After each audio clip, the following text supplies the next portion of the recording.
Okay, I sent it. Let me get my... While I was eating, there was a whole bunch of us doing the Wordle in the Cove. Today's word is fucking hard.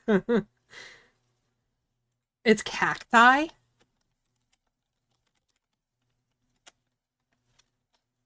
Yeah. So we're sitting there like, hello? What is this word? Because like all of us were Well, I think everyone was missing the second C, and we were like, what the fuck could this be? It's always hard when they repeat, though.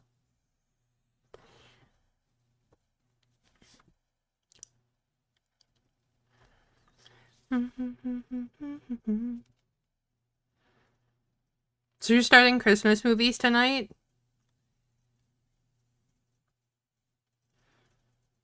Wait.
Hello? Hello? Hello? Hello. Hi, everybody. Welcome back to Curiosity Cove. My name's Veda. And this is your trusty Captain speaking, and we're back with another Yam Sesh. Yapping. I so excited, especially now we got 3 whole weeks to cover. But some of you guys saw in the tweet, I said there might be some slight spoilers. We're gonna try not to, Oh, because yeah, I let don't. me throw out a spoiler Oh warning for yeah, y'all. yeah, just in case. But we're not gonna try and do like big ass spoilers. But it's gonna be something along the lines of like gonna talk about Wicked, for good, and then we're gonna talk about the 4 episode release of Stranger Things. And did we see anything else recently? I think that was it. I feel Um, like we slacked in the movie department out there. Nor, I feel like we could talk about Frankenstein because we watched it. I was about to say, yeah, we could talk about Frankenstein. I forgot that was last Um, week. because November flew.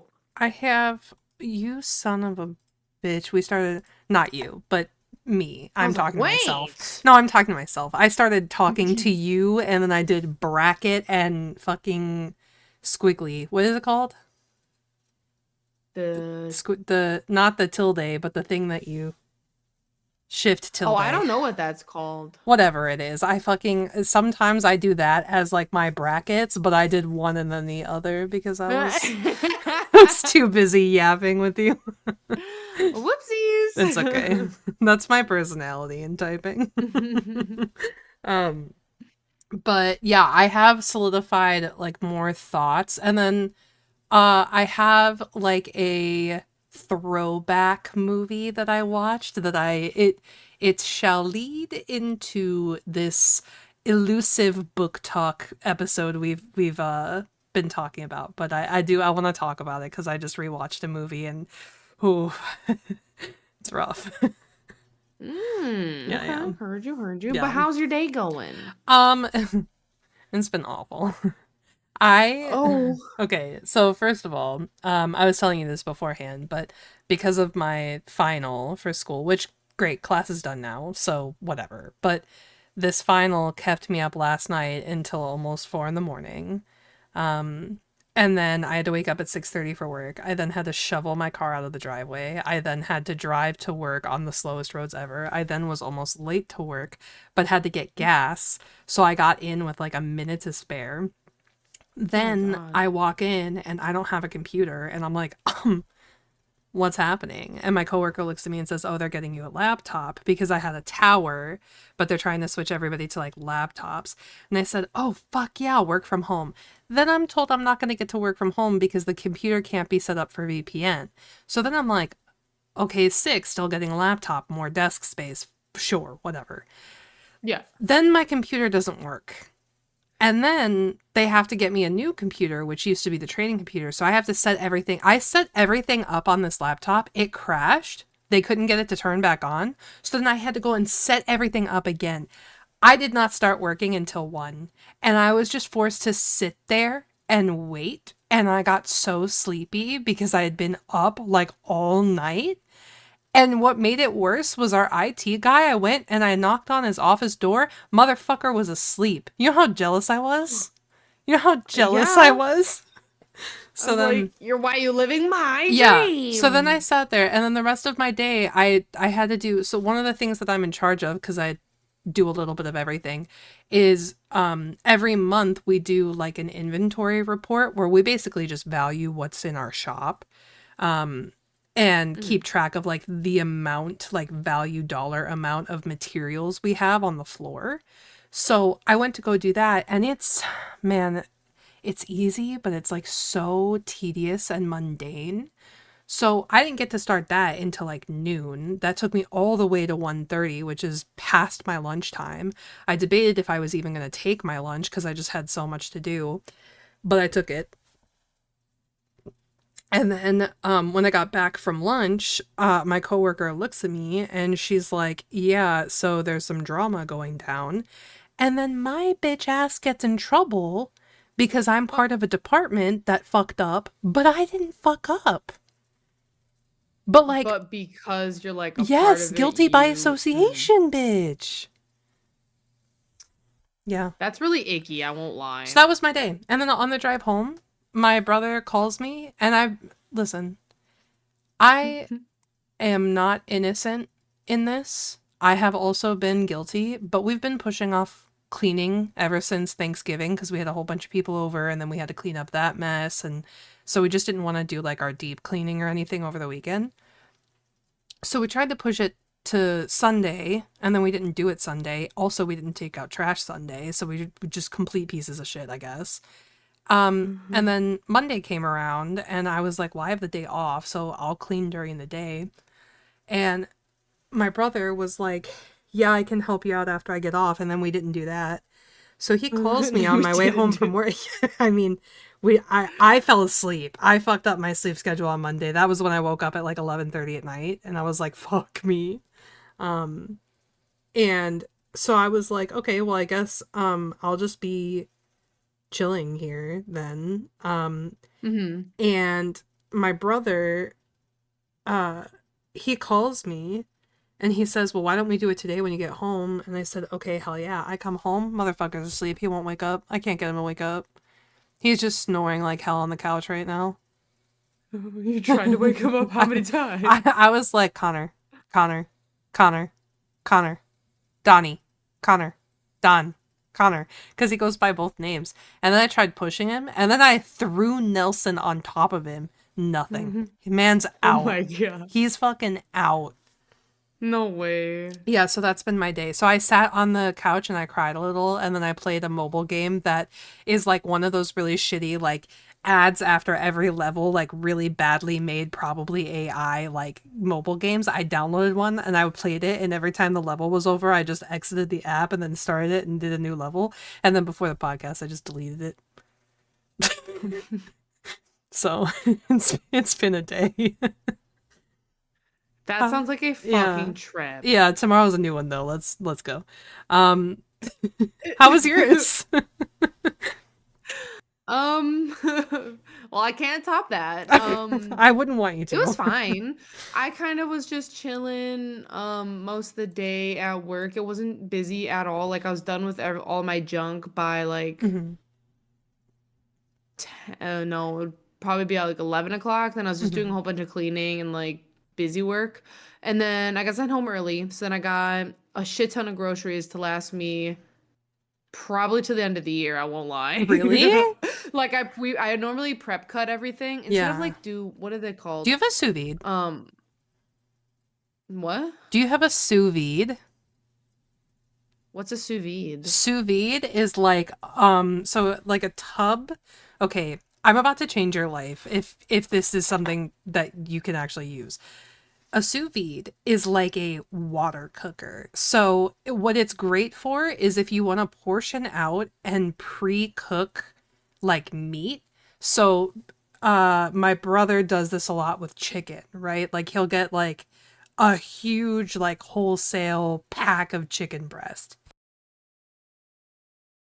You portion it Mhm. out and you season it however you want to. You throw it into a bag, like a tightly sealed bag, and you drop it in the sous vide at a whatever temperature. You let it sit there for like, all these different bags of portions. You let it sit there for however long. Bam. You can freeze them, take them out. It just needs to be heated up. Done, good, like good to go. And you can just Hmm. do it beforehand. It's just, and it tastes good because the water surrounds it while it's heating up. So it's just thoroughly cooked. Like it's perfectly cooked throughout. It's an amazing thing. People have like all these recipe books and stuff for it. It's like I'm about to make cheesecakes in it, actually, like mini mason jar cheesecakes this weekend, and I'm really excited about it. But it's just like Mhm. it's a cooking tool and it's just amazing. It's like I cannot stop raving about it because as somebody who meal preps, it is a godsend. It's not like a full meal prep where like I cook the meat. Like I don't mind like chopping it up and throwing it in the freezer. That's kind of what Hmm. I did. And I just like put all the portions in little baggies and then I normally make rice with everything. Yeah, me So just throw too. that bitch on there. Just do different seasonings. So like the chicken doesn't have any seasonings on it so that I Hmm. don't have like, oh, I don't want that right now, actually. I'm gonna just add whatever I want. Yeah. So I just spent the last hour prepping all that shit. So I'm good for a while. And then I got myself some snacks naturally, some sweets. And then, yeah, I think that put me at podcast time. And I was excited to hang out. Hell yeah. Yeah. Oh, and then of course we got Christmas movies later. Yeah. I literally I when it comes to like meal prepping, I'm either so good or I'm eating out for a week because like it's like maybe 3 to 4 weeks straight. I will be so on top of like meal prepping, cooking my own meals, da da da. And then depression will hit. And for a week, I'm like McDonald's, Taco Bell, Chick-fil-A, hot dogs, Hmm. pizza. And then we're back to normal. But ever since I started doing this whole thing with like pre-cooking everything and freezing it, I'm obsessed. Uh-huh. I have been so beyond good. Um and I mean like I think coming out of the hospital earlier this year kind of helped because I'm way more conscientious whatever about what I Yeah, put that's correct. into my body. Yeah. um so I mean, I think those two things combined, my next goal is to get back into the gym, but I have to be able to afford that Yeah. bitch first, so Yeah, I've decided that I'm just gonna take the L on 2025 and I'm just gonna yeah, do agreed. my like slow work as in like do like little stuff at home right now just to make sure that like I'm not hella out of shape when I try to Yeah. get back to the gym and then worry about the gym later, Yeah, I aka next do year. I every day I try to the work days get a little rough. If it's a Tuesday and I work and we have the podcast, I definitely don't do this. But I try to in the afternoon when I come home before I'm like completely depleted of energy. I try to do something, whether it's like walk on a treadmill, do some squats, do some sit-ups, which fucking suck in your 30s, by the way. Um, like just to do something to like keep my muscles active Hmm. because ever since I lost all my muscle mass from being fucking horizontal for 2 months, everything has sucked to build back up. So I was like, I'm not losing this shit. We're maintaining. Hmm. We have to maintain. Yeah, that's that's so fair. I just want to like as of what I've been doing since December 1st, aka yesterday. I've just been doing little workouts and like making sure I'm getting like my steps in. I was last month for like a week and a half. I decided to just do like a really long walk around like my neighborhood, but Yeah, now it's and as shit. the snow hit. So Yeah, then I said now it's shit. no. So, Yeah, no. I just yeah. See, yeah. and during this time, I think the biggest thing that I am struggling with right now is that it is our neighborhood sucks at getting the sidewalk shoveled. And by that, I mean it doesn't happen. So we can't really walk Nelson because our streets don't get plowed and the sidewalks don't get shoveled. Like our That's so street's very fucked. low priority. It is. The amount of times that I had to apologize to like Devin and Lexi and Cass when they lived here because it would snow and I would be like, I'm so sorry, but you're gonna have to leave like 45 minutes early so that you can slowly drive through the 4 streets to get to the end of the neighborhood. Mm-hmm. And one year they did it. They plowed the streets and we were like, "Oh my god, it's finally happening." But they haven't It's since. happened. They haven't Oh. since. Yeah, nope. So they plowed the first night that it snowed here, but every like they plowed when it started snowing and we got maybe like 2 or 3 inches. Plowed that. We got another like 2 or 3 inches. They plowed that. And then we got the final like 3 or 4 inches or whatever. And they did nothing. So everything's like maybe 3, 4 inches high right now. And Nelson ain't that tall, bro. Nah, he got little He got legs. stubbies. So he's going to be N- way too cold even going around the block. So, and like the booty thing is like possible, but his whole stomach is gonna go through that snow. Like he's gonna be freezing cold. So we just give him extra outside time right now. Oh, well, that's good. Mm-hmm. Poor And then guy. he comes He's in and being a he little fights the stubby. blanket when we try to wipe him down. What? I Oh my god. That's so cute. I love him. What a guy. know, what a man's. He does need a bath though. He's stinky. Lexi. Waxy. Yeah, he's getting there. He's definitely is overdue for a groom. I think he got caught in the rain when it was like right before it started snowing, and so that mixed with him getting like wet when he goes out to like run around in the snow, he's just starting to smell like dog. Uh, Yeah. yeah. Oh, poor guy. Yeah. But he's scheduled. Mm. So, Big up! yeah. Um okay, do we want to talk Wicked or Stranger Things first or Frankenstein? Wait, let's I touch think we do Frankenstein Yes. first because that's not a spoiler. Yes, let's touch shortly on Frankenstein, because, like I said, I went back and watched it, like on my big screen, um, because I love something that I absolutely love about Del Toro films always is the filtering slash like color in his films, because it's It's always so like it's good. just so perfect, and it's very like the best example that I have is Crimson Peak. I think that is like a perfect colored movie. Crimson Peak is one of my favorite of his. I Yes, won't lie. yeah, literally same. And I think that the coloring that he did for, or the coloring that they did for Frankenstein was very like, it was almost up to par with Crimson Peak for me. Like watching it back on, because we have an OLED in the basement. So watching it on the OLED and seeing all those like bright colors really come out, I was like, God, this is so fucking beautiful. Hmm. But then also hearing the dialogue a second time, like I just think that it's so, I mean, it's clever. Cause like as somebody who read the book, it's like it captures, I feel like, the same vibe from the book without being a one for one. I feel like a lot of people had issues with it not being a one for one of the book, and I was like, Yeah. what did you expect people to do? Yeah. You just expected them to look at this amazing book that was written in the 1800s and one for one it? Yeah. He literally said, like Del Toro said, that he waited years to do this film because he loved the book so much, but he didn't think his I didn't want to say artistic capability.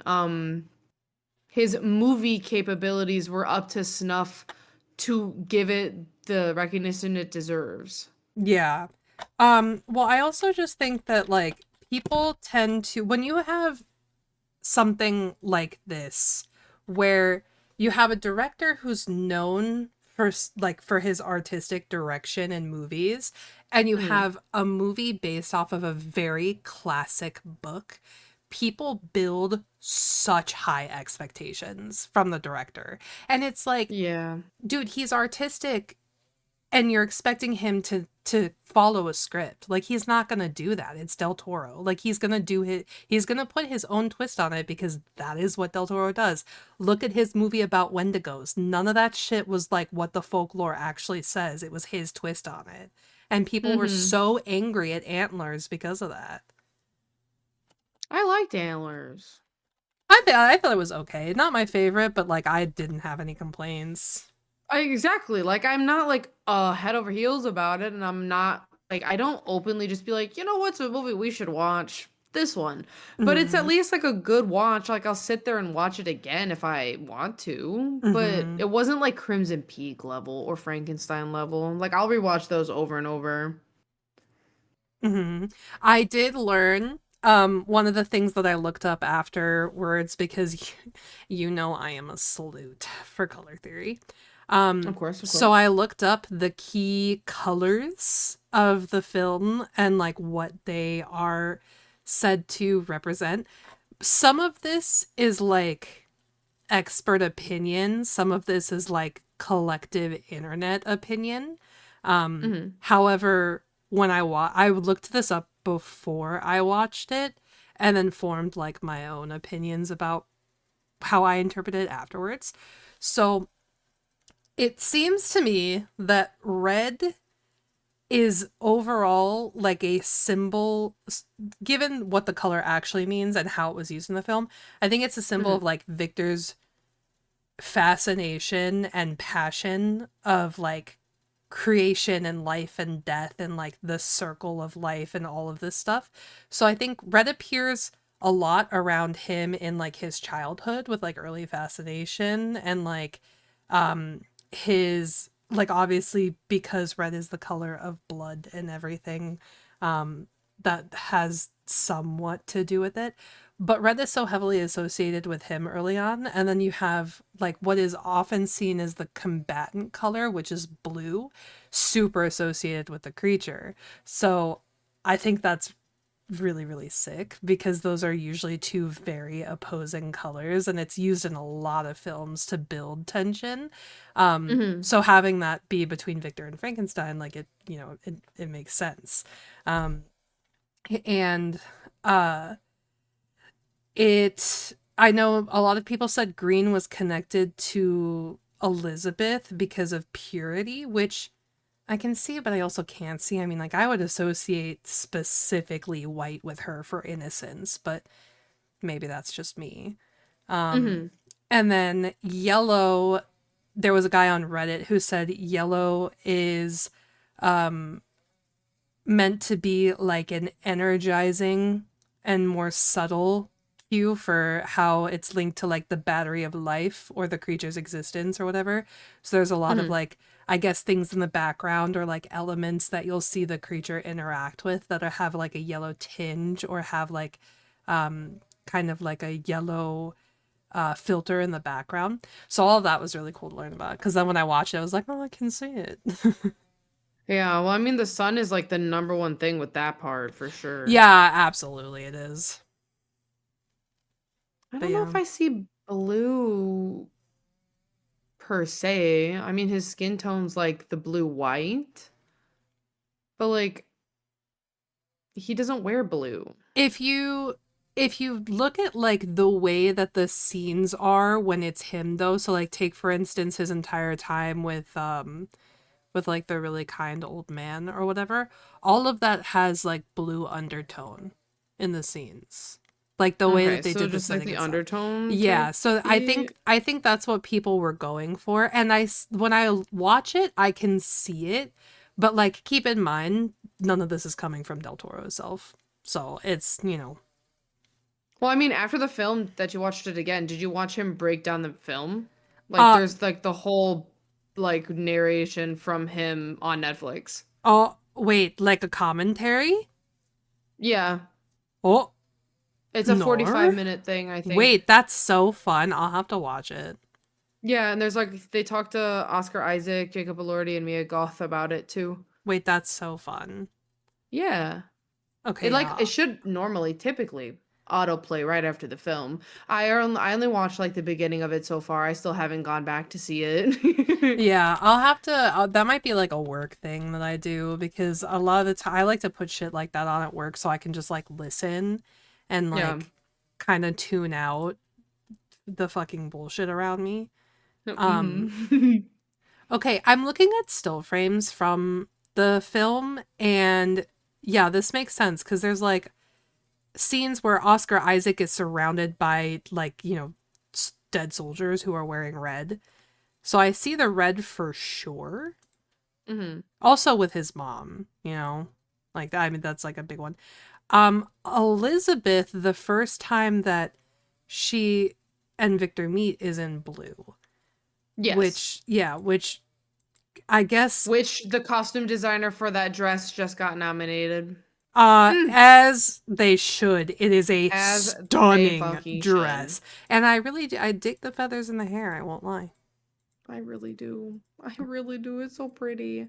Oh, Yeah. I guess a lot of part of like the blue part is like with him in the snow. Yeah.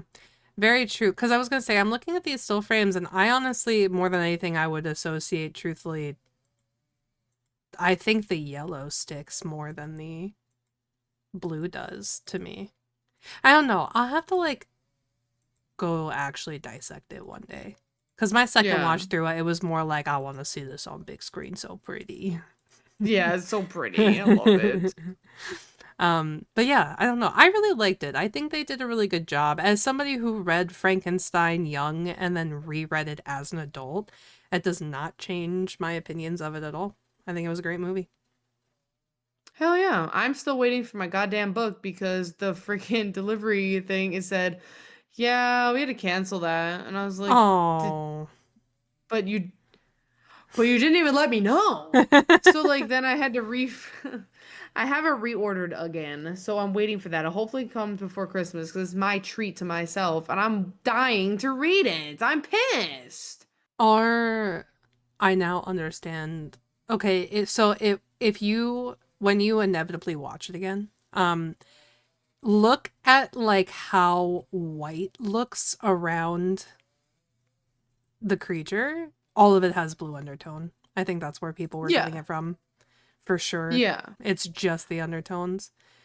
Cause Yeah, but like again, I still wouldn't outright say that's the color for him though. no, and I mean like sure they make it stronger, but that might be to offset because his skin has like a yellowish kind of like tinge to it, and that so the blue might just be to offset it because oftentimes in the scenes he looks greenish.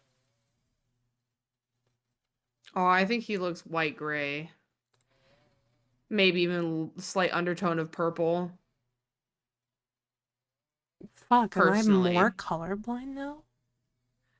I'm like I'm staring at panes of him and he is straight up looks like teal to me. Yeah, I don't see the blue.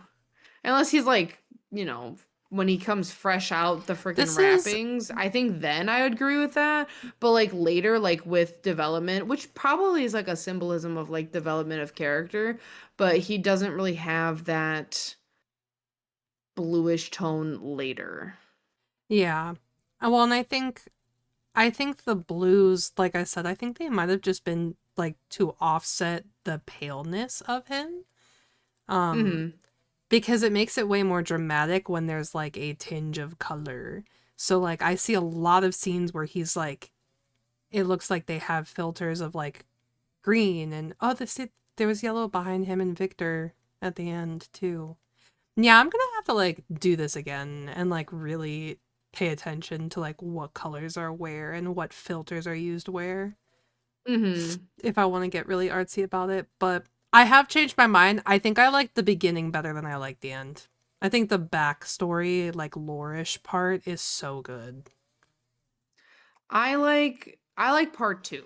I like the monsters telling of it because Yeah. I just feel like he's more emotional with it and Mm-hmm. Victor's so like, can't you see? And he's just like, I get it. Like the way Del Toro explained it was that when you're hearing the beginning of Victor tell it, it's giving oh, what did he say? He said it was like a rock star on stage because he was like saying like, "Oh, well, I did this. We should study this," and he's like screaming in front of everyone. And I just love how he explained it. Also said in the like behind the scenes thing, but it's just so good. I just love it. I'll rewatch it any day of the fucking week. Mm-hmm. It's so good. No, it is good. I think the hype is warranted on this one for sure. I've seen a lot of people rip it apart, but I think like any Del Toro film, it is super subjective. I think his films are either you like the art direction or you hate it. So, this one I liked. Yeah, but it's also another interpretation of Frankenstein that we've seen countless times in Mhm. so many different ways that I feel like people are just gonna rip into it anyways because no one can get a one for one from the book to movie. I dare anybody who watches this movie and says that it sucks to go watch Young Frankenstein and have a different opinion about Young Frankenstein. That is one of my favorite iterations of this story just because it makes a joke out of everything and it's so different. Like it's just it's not the same cut and dry story we've seen and heard in every adaptation or inspired story. And so I just like, yeah. Yeah. I mean, like, to say that this one sucks for that reason would be the same reason to say Frankenweenie sucks, and that's a great movie, so fuck you. Not Frankenweenie. No, that movie's incredible, and if you think that non-true to book stories are bad, you're dumb. Not, Respectfully. yeah, respectfully, you're dumb. Oh my goodness. I think the next one we watched was Wicked. Yeah, For which going in order. oh, dude, I was talking to my boss today because her and her daughter went to go see 1 and 2. They had like a double feature, and it was I'm at pissed we didn't do it a yet, but bistro theater where you get to eat while you watch. So they served lunch and dinner during the double feature. So okay. freaking fancy.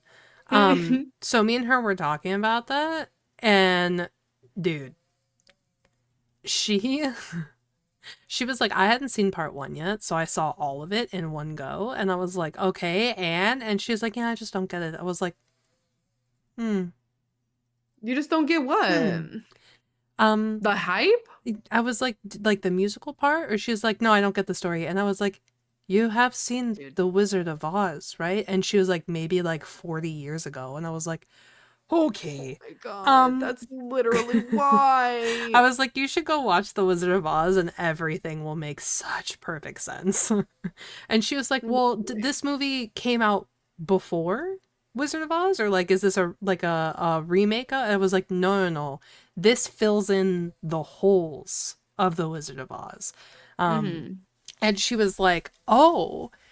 And so then she started to think back to it, and I was just watching her, and I was like, yeah, go watch Wizard of Oz. You'll get it. It'll understand. Everything will make sense. Cause she was like, I got the part about the witch, like the house falling on the witch, and she was like, I thought that was clever, but I didn't realize that. I was like, yeah, you need to go rewatch. Yeah. So That's I'm crazy. excited. I'm excited to have a conversation with her after she rewatches Wizard of Oz. Mm-hmm. Yeah, I feel like for good, here's my gripe with it that we like it ranked lower than part one is that to be honest, and this just might be like hating on the songs. I don't hate the songs specifically. I just don't see why they were in there. So the two solo songs from Cynthia and Ariana for both of their characters, I don't see why they were needed because I felt like there was no time for story. This whole film felt like a musical. Like it was just back-to-back songs. See, and I think that this is where they fucked up because Wicked on Broadway is mostly song. And they put a lot of spoken dialogue and dragged out scenes that weren't song in the first one. And they should have either done that for the second one as well or not Mhm. done it for the first one. Well, see, what parts in the first one would you explain that being the Okay. drag out parts? When they drag out Just so I can like compare. yeah, yeah, yeah. Okay, so you know the part where um dude, I always want to call him Freljord. What's the prince's name? Fiero. Fiero. You know when Prince Fiero comes up to Elphaba and they're outside and it's that super long like eye contact, ooh, I love you secretly, ooh, I secretly love you too. In the Broadway part of that, that is like 4 seconds. In the movie, it is like 3.5 minutes. Oh, where she says get stuffed at the end and they Yeah. like bump into each other. Yeah, Mm-hmm. I honestly feel like they could have just took Yeah. that and scrapped it.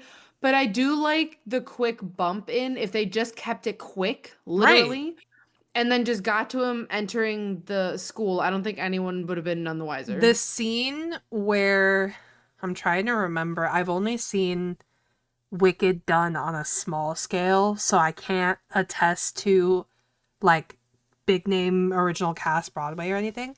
But I want to say in the first movie, the scene where they're setting up Elphaba coming to school is like 4 times as long as in the musical.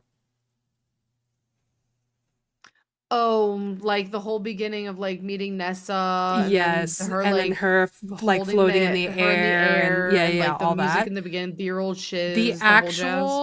actual like Elphaba showing up with her and then ending up attending the school does not take that long. So it's like they did stuff like that for the first one, and I think it's great. It builds so much more exposition. It gives you all of the character development on a higher scale. It's great. It's also a movie. Yes, correct. So it's perfect Yeah. because it's cinematic. But then you Yeah. didn't do it for this. The second one is literally it's Broadway on screen. Yeah. And here is a slight spoiler for those of you listening. If not, click away. The scene directly after the wedding and then them doing the do in the treehouse was far too quick. Yes. I understand that there was like the unspoken thing between Fiero and Elphaba, but there should not have been the we're getting married sad song, goes to Tree's house and sings a raunchy song Yeah. in a raunchy cardigan. Correct. Because like I wanted to have some more build up. I wanted them to talk or like I don't know, say something. I wanted Mhm. something to be there because like it's still so unspoken and I They totally get it. skipped the moment, dude. They skipped the moment. Like they What's the went moment? like the moment like between like the love interests where they have like they stop and they look at each other and they have the moment that they Yes. skipped it. I know. They literally went from we can't be together because I'm betrothed to somebody else to we fucking It's to I'm feeling a little wicked. I'm feeling Yuck. ooh, Cynthia, which why like would you say okay, that? which like honestly under the right circumstances, ooh, but like there no. There was just no build No. up. I They wasn't like the only part that like I truly felt like, oh my god, he really loves her, but also loves Glinda is the scene before the cornfield happens where like he's holding a gun and like his hands shaking. That's the only time where I was like, "Oh my god." Like he cares for both of them so much, just one more than the other for this very reason. And I'm like, hmm. "Oh, dude, no One good deed fucking swept that shit up though." yeah, that's I Oh my god, honestly that was so cinematic. the songs in this film, while they were Part not 2? all necessary, yes, part two, Yeah. while they were not necessary, some of them were such fucking bangers. Yeah. I loved the musical, and For Good got me. For Good got me Yeah, for those of you good. who didn't know, for in the movie theater, it went Veda, me, Wexy, and then Wexy's boyfriend. And immediately, me and Veda were, I think, talking, like whispering to each other about something that was just happening in the film. And then we heard the piano Do, notes do, go. I do, threw two freaking napkins at her, and I already had them up to my do. eyes. And Yeah. then Wexy started crying. Wexy's boyfriend looks over and he goes, "Why are you guys crying?" Yeah, Shut dude. up! I'm so At the end of the film, the emotional. credits were rolling, and Ryan looked down at all of us. He goes, "I could hear the sniffles from over here." We were like, "Fuck you, I know. I was like, "Shut up!" get out of It's a here." rough He just doesn't time. understand. But to be fair though, like without me like hyper fixating on like the screen with what's going on, I heard everybody else sniffling behind me as well. Yeah, So like it no, made me feel good about I it. So I was like, think, I think that song is 100% the a I am a woman who has a woman best friend, and they have changed my life. I think any like because that's the reason I fell in love with it in like middle school when I heard the soundtrack of Wicked was because hmm that song to me was like my girl bestie. I was like, damn, this is us. And it like so it still gets me for that reason. So what gets me about it with how TikTok is taking the trend is they're either doing sisters or best friends, or the one that's fucking me up really bad is they're doing it with their moms. Oh god. And it's literally like an Nor. old like 2000s or 90s recording of like a little kid Nor. baking with their mom or like hanging out with their No. grandma, and I'm like, Oh, "Oh!" cry. And it's so Oh cute cuz like the sister one no. gets me choked up too because like Yeah. no, I don't have a sister, but like I see myself in my brother sometimes and vice Yeah. versa. So like that fucks me up good sibling Yeah. wise, but like the mom thing, I was like, Dude, no. dude. Anytime that there's something in a film that has to do with like a male female sibling dynamic, I'm fucking tears. I'm done. I can't. God, It's sobbing, well, bro. it just gets so rough for me because like my little brother is like my entire world sometimes. Like Yeah. literally when nobody's got me, he has got me. So it is part of this thing where it's like sometimes I think about what my life would be like if I had anybody else as a sibling, and I just can't imagine it. Yeah. It's not as like hardcore about that for like twins and shit, but I Yeah. feel like even just having a younger sibling versus older sibling dynamic, you just Mm. can't see yourself without Yeah. that dynamic, period. Yeah. And that's my thing. Cause like I also don't have a sister, but I have Rachel. And Rachel is, I mean, she comes on every family vacation. We are in constant group chats with my mom, with my brother. Like she is as close to family you can get without being born into one.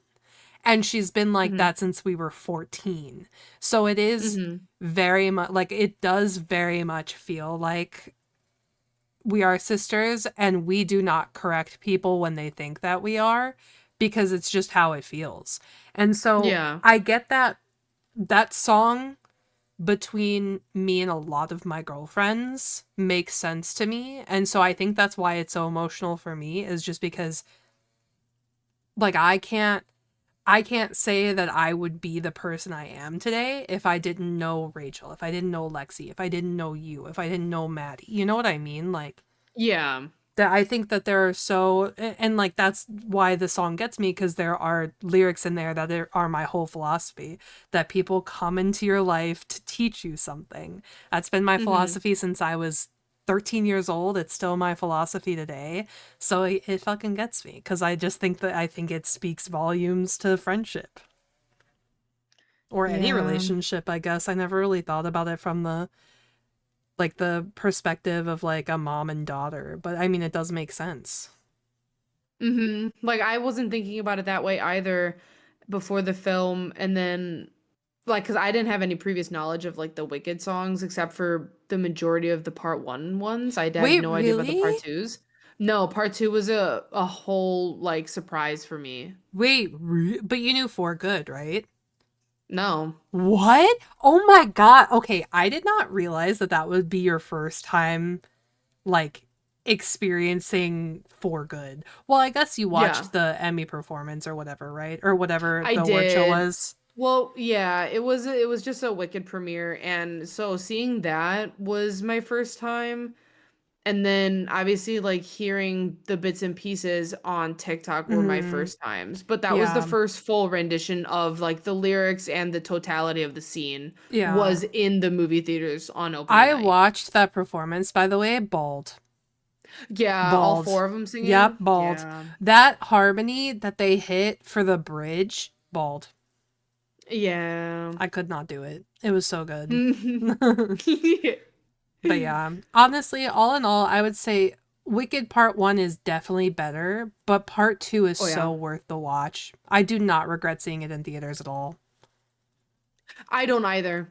I think the grand scheme of watching the cinematic, because I think what Wicked hits is the slow-mos Yeah. in the film, like the part in No Good Deed, the one wedding part, Mm-hmm. and there I don't think there was a slow-mo in For Good.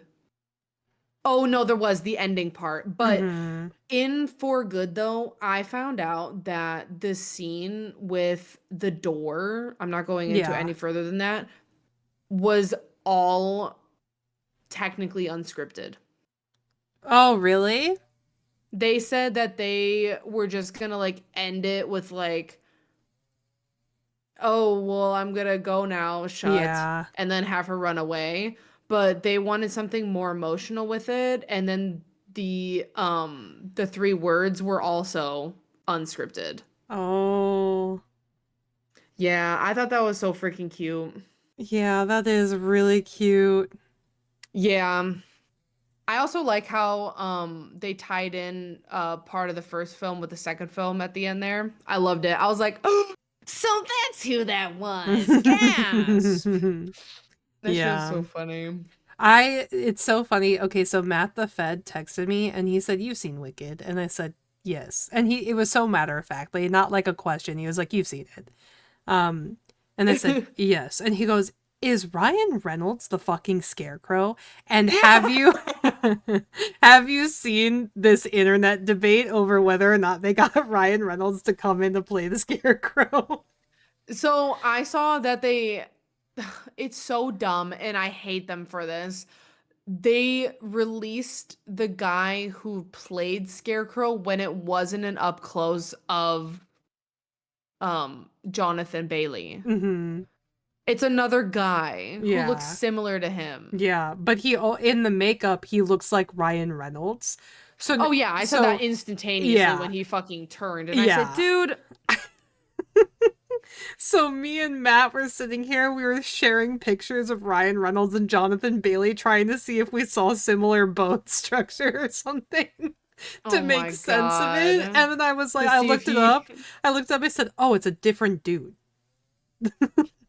Yeah, I only saw the different dude later, but it's because they needed him for the physicality of The him scarecrow. walking Yeah. around. And I was like, okay, so Jonathan Bailey couldn't have Yeah. done that. I know. Well, some people got the magic of the walk, some people don't. Jonathan Bailey Yeah. walks like Jonathan Bailey. A little cunty strut, you know? Yeah, that's why he's, you know Yeah. who. But you know what? I will give Ethan Slater though. I Yeah. will. Yeah. His performance in the second Yeah. half made me It's almost it's forgive him in the crazy to first. see. So Scarecrow seems like Scarecrow from Wizard of Oz. Yeah. And Lion seems like Lion from Wizard of Oz. He's a bit more of a little bitch in Well, part two though. I mean, I agree, but at the same time, like, when was the last time you watched the Wizard of Oz film? Uh, at least probably 8 years, 8, 10 years ago. If you watch it again, you will see that the lion is like way more cowardly than you remember. Because I thought the same thing, and so I watched Wizard of Oz at work because I was like, well, now I have to go watch it. And I think that the lion is definitely more cowardly in Wicked, like it's definitely played up, but I mean the essence is there in Wizard of Oz. Like he is a bitch. Well, yeah, I just didn't like his comments towards Alphaba, so I was like, Yeah, well whatever. that's what I was gonna say is that the difference between the Tin Man in Wizard of Oz and Tin Man in Wicked Part 2 is so crazy. It is. It's But so I love crazy. it. I Yeah. loved him in Wicked Part 2. I was like, dude, why did they make you look so good? I know, Oh, it was so yeah. beautiful. Yeah. The emergence of him too was like so sick. Yeah, the SFX was just Yeah. on point for part two, and I loved it. No, That's the one thing I knew I was gonna come back for part two was the costume design and minus Ryan Reynolds, but was the costumes and the makeup. Although I have been seeing multiple people bashing the fuck out of Wicked for having bad eyelashes and bad like creases on some of the characters or whatever, like for makeup. And I was like, okay, I see the eyelashes a little bit because the wedding scene was a little, I don't know, rough for me personally, but Yeah. for like the blush and like the crease of the foundation, I was like, girl, where? Yeah. It's The lashes were rough though. it I'll is give them that. I feel like Wicked did well for trying to maintain the original vibe of Wizard of Oz, but also Hmm. modernizing it because like Galinda's dress back in the day, I remember it looking so like just like unlike anything I'd ever seen, so beautiful, so like so fairy like. Like it really did look like she was a magical princess. And they were able to keep that vibe for Ari while also Hmm. making it look so chic, so pretty, so sexy. Hmm. Like it just impresses me. And how they did the bubble, ugh, ugh, Hmm. I love it.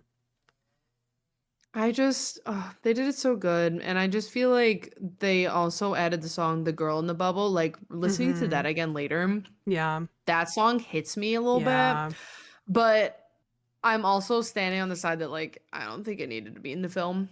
yeah. I mean, I think it's important to show her development like that. I don't think it needed to be as Oh, long. yeah. I think it could have been one of those like short, sweet songs. It didn't have to be like a full song. Oh, yeah, yeah, yeah, for Yeah, sure. yeah. Oh yeah, yeah. Wicked was good. I big like big 7.5 out of 10 maybe for me. Yeah, I think I'm gonna keep mine at a 7 because I don't think I want to go any lower because my like um it's not a sweet spot, but like 6 is where you're like holding the fence of like would you watch it again or not? And I don't Yeah. think I'd drop it down that far. See, I went 7 is my. I don't think I would recommend other people see it in theaters, but I don't regret seeing it in theaters. I went 7.5 because I would actually, if somebody was saying, like, oh, I'm thinking about going to see Wicked, I would tell them, oh, you should. It's a good watch. So I think Yeah, I have to bump it up a little bit. So that's seven and a fair. half out of 10 for me. That's fair. That's Yeah, yeah, fair. yeah. Now, a pure 9 out of 10 for me, part 1, season 5, Stranger Things. That Yes. shit is an easy 9. I will not call it a 10 until I see the rest of the season, but it is a 9 right now. It is a strong 9. I think mine's sitting at 8.5 right now. Mm. One, because I thought the CGI for the beginning was a little rough on part one. They did spend a Not lot part of one, their excuse me, episode budget. one. They did spend a lot of their budget on that last episode, I'm sure. Oh, I'm 1000%. sure. Those But camera shots, money. yes, but I also am finding some plot holes that I'm like holding back my points on right now. But it needs to stay at an 8 right now because episode 4 took the Dude, fucking cake. you guys, we went ballistic about I was episode screaming 4. and barking We and barking. rewatched the last 15 minutes 3 times. Yeah, Yeah. yeah. I don't That want to say last, any yeah, spoilers no, because this is no. so fresh, Yeah. but oh my fuck. Yeah. I literally, my brother was like, yeah, I've watched 3 out of 4 episodes. I was like, watch the last one. Watch it. That's how Foxy's sitting right now. Oh Because my last time we were talking, God. she watched 2 and 3, and I said, Foxy, stop right there unless you actually have time to watch 4 because you're in for a fucking treat. She's like, Yes. no, no, I'm gonna hold off. It is a I was like, good choice. ride. And that's what Connor was like, "Oh, I got halfway through 4." And I was like, "Oh my God. What? How did you stop? How did you stop? Did you Oh my god. from start to finish?" I watched She's a episode madman. 4 at work today. I had to rewatch it at work cuz like okay, waiting is so painful. It has been. Like waiting for these next three? Yes, it is Yeah. gnawing at my soul. I want it so bad. Um, but this does make me feel very vindicated. I said to everybody that this episode was going to be a banger, even if the other 3 weren't. And everyone was like, Mm. no, it's going to end up being like how everything else is, where the last season's going to flop and blah. I said, no, no, no, no, no, no, no. because this is the project for all of these kids. Like, this is their start. This is their big break. This is their everything. And if they fuck it up, that is their career. They are going to do well. The acting is going to be fine. The CGI is probably going to be great considering the amount of fucking money they've made off of this. And because it's still backed by Netflix, and Netflix throws a shit ton of money at its own things. And the script has never been like, besides that one part with Elle where she went off and adventured, Yeah. the script has never been like below average.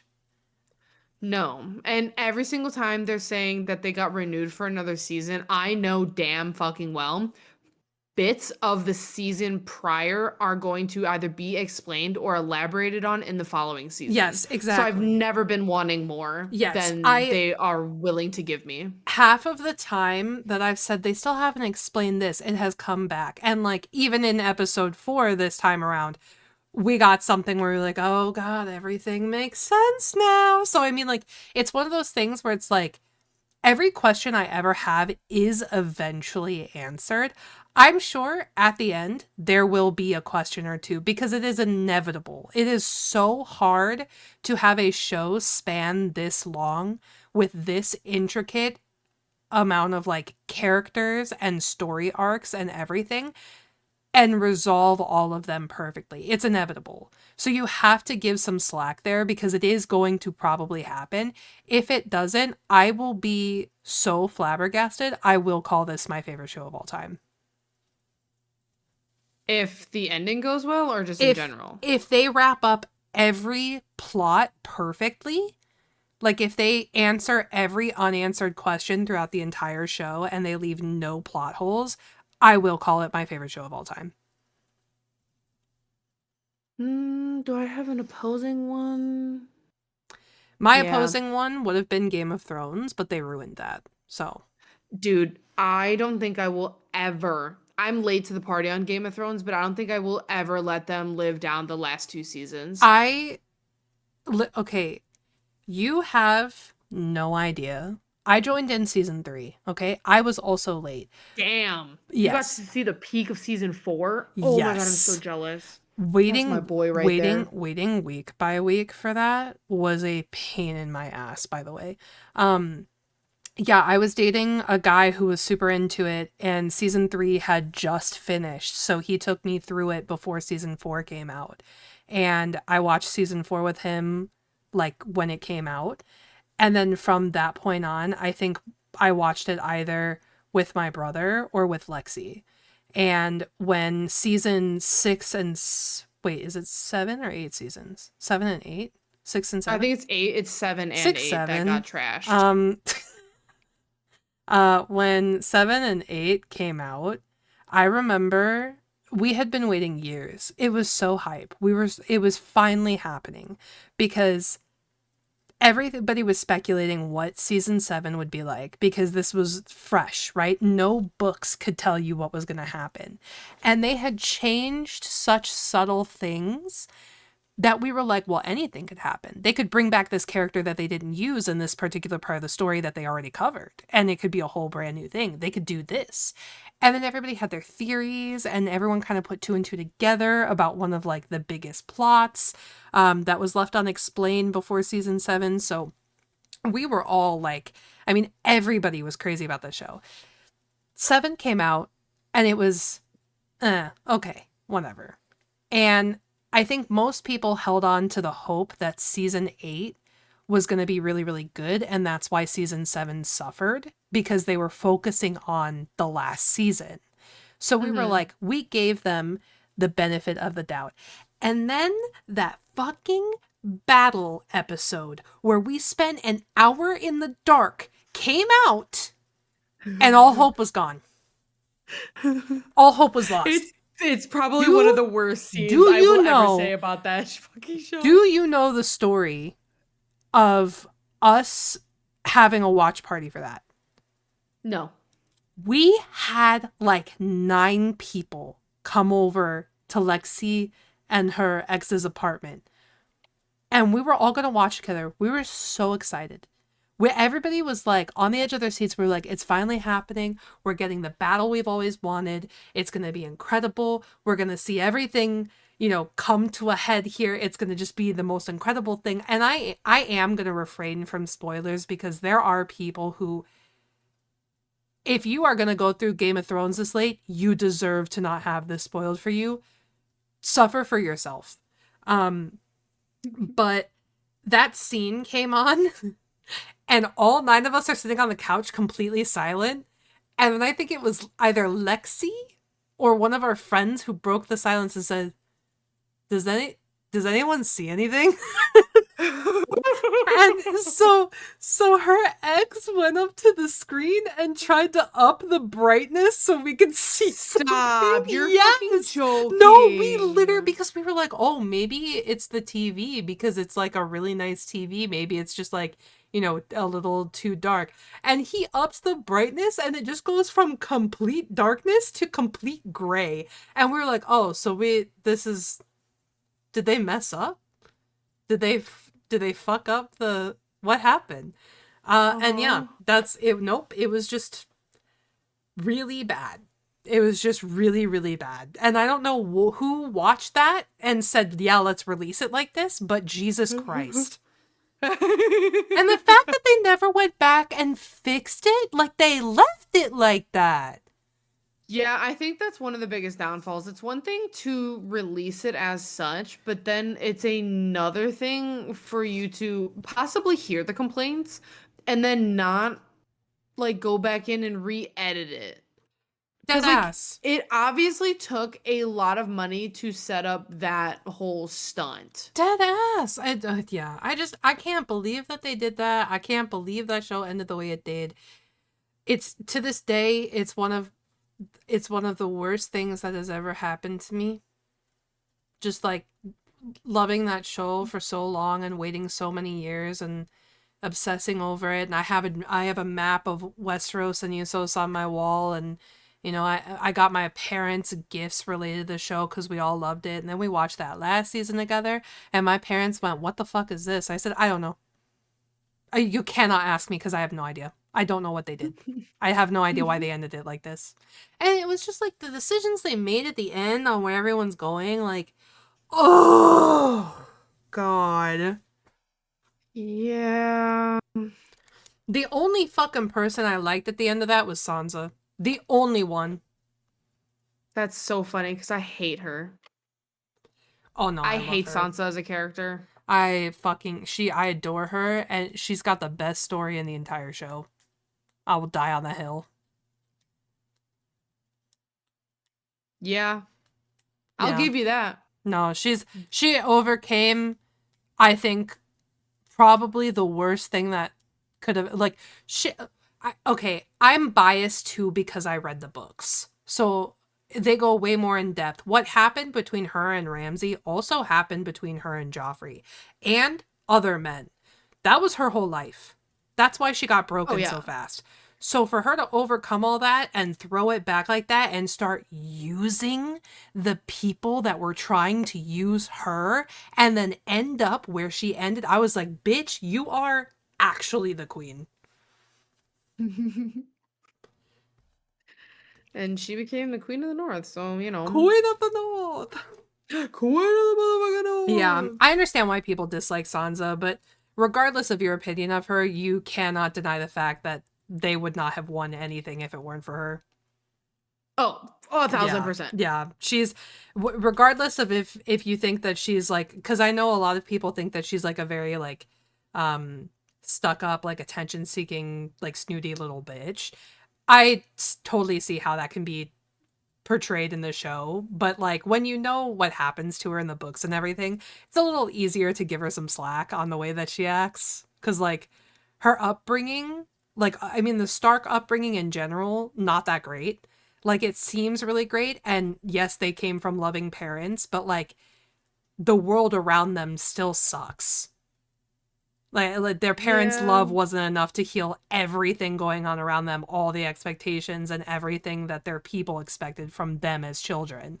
So it's like you give them a little more slack, but like some of them still are insufferable because I hate Bran. Dude, I thought he had the shittiest storyline. He did. His life is awful.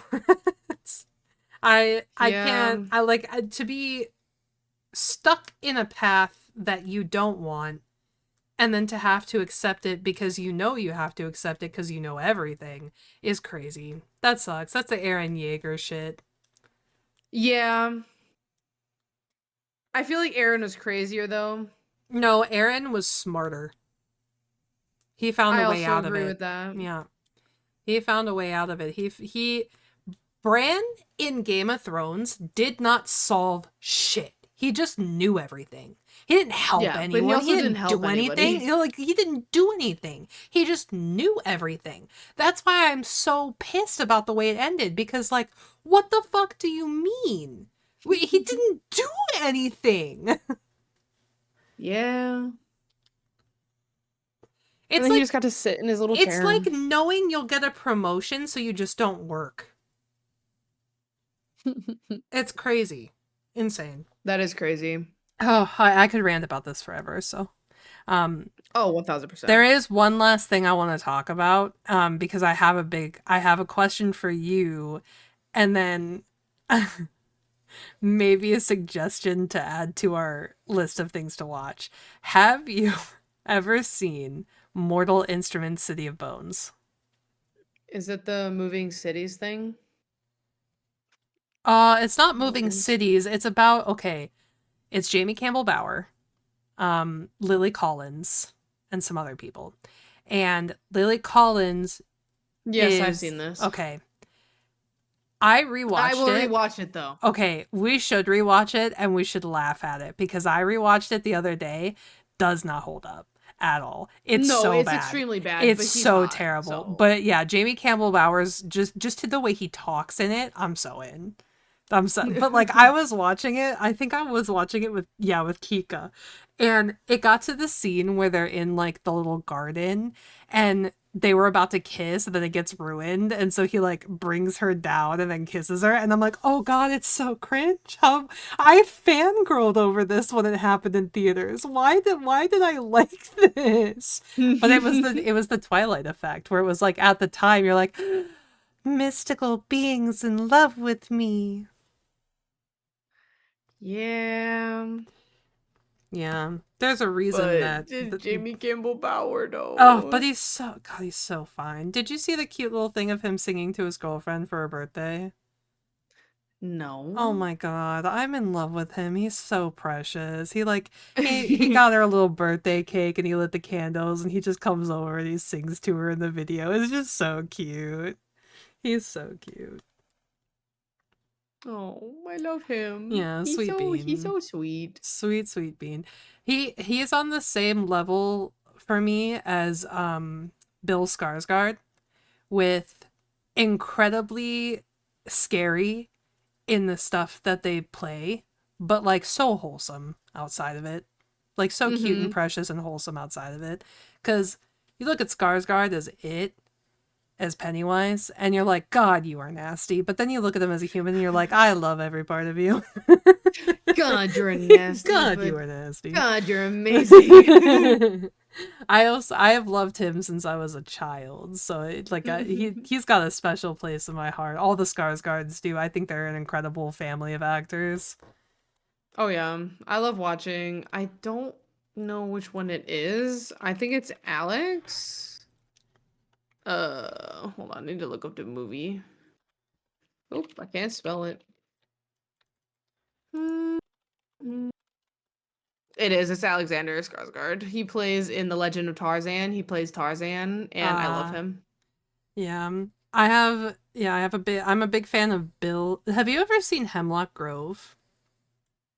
No, I've not even heard of that. Okay, excellent. Can you put it on our list of shows to watch? We can watch the first couple episodes and you can tell me if you're into it because it's kind of artsy, but it's really I liked it a lot. I don't know how it holds up either. That is one thing I should say. I have no idea if it holds up well. Hemlock Grove is about, so it's, I don't know his name, so excuse me. It's Declan from Degrassi and Bill Skarsgård, and they're classmates, and one is a vampire, I think, and the other is a werewolf, I think. I think. One's definitely a werewolf. I don't know about the other one. But they're both in it. And so is oh god, what's her name? It kills me. Jean Grey. The weird ass name. Oh, I don't know her name. I only ever call her Jean Grey. Yeah, so Jean Grey's in it. And then Oh, Famke Janssen? Jensen, yeah. Famke? Yeah. Famke? She's in it. She plays Bill Skarsgård's mom, and she's fucking crazy. She like drips acid into her eye. It's insane. Oh my god. Yeah, it's a crazy show. It's like, it's very weird, but I was obsessed with it, and it has the most beautiful intro. And one of my favorite songs of all time comes from like the last episode of the first season. But we should watch it. It's only like 30 episodes. It's a pretty short watch. I bet. It's on the list. Hell yeah. Hell yeah. Hell yeah. I don't think there's anything else that happened in the past 3 weeks that needs to be touched on. No, At least I in my think, life. I don't think so. Yeah, I think that's about it for me. I've been pretty hard focused on school and only school. So I basically was a slave at work I picked up 2 extra shifts during Thanksgiving week. You are crazy for that. Well, the week prior and the week for it, so I did like 44, 45 hours. Yeah. Because if I'm gonna like sack a little bit of my days off to make a little bit extra money, might as well. So I only did half days for each day, which ended up working pretty well for what I was up to. But all I know is that these paychecks are about to be fatty, and that was about it. I've literally just been working, watching movies, and passing out and doing it again. Honestly, big W on extra money though. I know. I'm putting it towards Christmas presents, which I need to get. Son of a bitch. Yeah, I need to get a list going. I do too. Not for me to buy. Are we exchanging gifts? Do you want to exchange gifts? I was just in exchange for quality time. I'm down. Okay. Because I Nice. think we should have a barbecue night. Oh, fuck yes. That is the best gift. Exactly. So I feel Yeah. like that's fair. I think barbecue night would be incredible. I also am willing to trade you a thrifting day for quality time or whatever. Yes. Yes. Deal. Because our last one was half of a bust, so I think we should try again. I agree. Yeah. Our last one was like the dingiest. So we walked in, we said, I'm not really seeing anything. Remember we were looking it up too? I was like, yeah, I looked at this place and I was like, look at these photos. Like everything looks like we walked in, we said, this is not what was advertised. No, it was absolutely not. Yeah, we're gonna scout some more places and try again. Yeah, we owe it to ourselves. Yeah, we do owe it to ourselves. Except I did get to pick up that little book that inspired me to learn Italian. True, Yeah. I forgot. Yeah, I was sitting in the car with my little book going, a capitelli. Just flipping to random words. I actually don't know where that went, but it doesn't matter because I'm learning. God damn it. It's fine. I'm learning. I won't need it, you know? True, we Duolingo'd that bitch. I'm actually switching to Pimsleur. Pimsleur. I'll type it in chat. Interesting. This is not an ad. This is not an ad. Pimsleur. That looks like a slur. Well, it says slur. So exactly. Yeah. It's a slur for Pims. Well, if it works, it works. You know what I mean? I don't care how racist the app is, as long as it teaches me a language.